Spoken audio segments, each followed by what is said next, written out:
In this video, we're going to walk through how to factory reset a UGREEN NAS device. The reason I want to reset this device is because I want to back up the original factory image before I install another operating system on this device. In another video, I'm going to show you how to install TrueNAS. But first I want to back up the original contents of the drive as it was shipped. Just so you can see how I have this set up. We have our UGREEN NAS. I have an external USB here. This is what we're going to use to save the UGOS image to. And then here you can just see it sticking out is my USB stick, and we're going to use this to boot Clonezilla. Sheridan Computers, IT, Communications, Support. We're logged into our UGREEN NAS. So in order to perform a factory reset, we're going to go into Control Panel and then select About. Then we're going to go down to Update and Restore, and then we want to select Restore and Reset. So under Reset, this red button, Factory Reset, we're going to select that. Do you want to restore factory settings? So obviously this warning is because you're about to erase everything on the drive. So restoring factory settings will erase all customized settings, including network configuration, user accounts, system configuration, but will not delete data stored on the hard drive.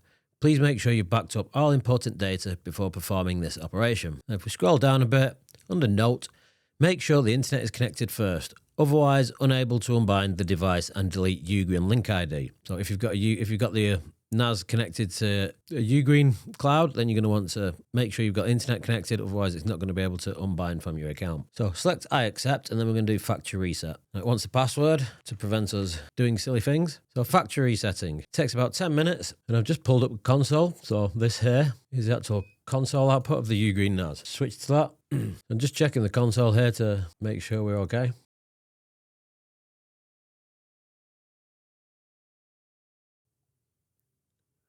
Okay, so that's complete and we're back up the setup screen. So at this stage, I'm just going to shut it down.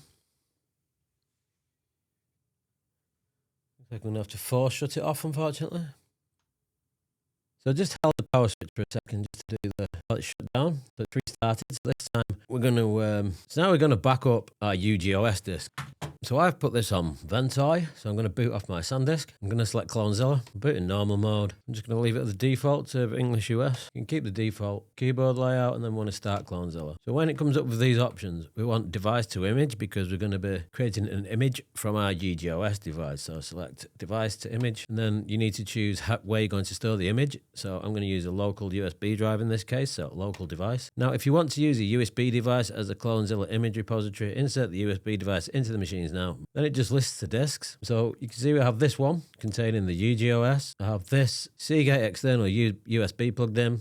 This SDDD here is just the disk that I'm booting off. So we'll do Control-C to exit. So now we need to mount a device as /home/parts image. This is where we're going to save it to. The device we're going to mount, in my case, is SDC1. So my 465 gig Seagate. Now choose whether to check and repair the file system before mounting the image repository. So you can run a check here, choose where you're going to, the folder to back up to. So you're just choosing a subdirectory here. I don't want to do synchronized time. So beginner mode is fine. And we want to save a local disk as an image. I'll give it an image name. I'm just going to call this UGOS. So we need to choose the local source disk. So in my case, it's this one here. So I'm just going to press space to select it. Enter. Choose the default. So choose whether you want to check and repair the file system before saving it. So we are going to do this, just in case when we shut it down it had any dirty bits set. So yes, do that. So after the image is saved, do you want to check if it is restorable? Yep. Don't want to encrypt. I'm not bothered about log files. What action do you want to do when it's finished? Let's choose shutdown. So the next step is to save the hard disk or partitions on this machine as an image. So yes, we want to continue, just confirm. So now we're just going through each of the partitions on the UGOS drive and we're just saving them out. So this is why you wanted to run an FS check, because it's found bad blocks as we've done the reset. So yes, we'll fix it. Yep. So you can see we're now on partition 7 and it's XFS, and you can see that this is the main partition.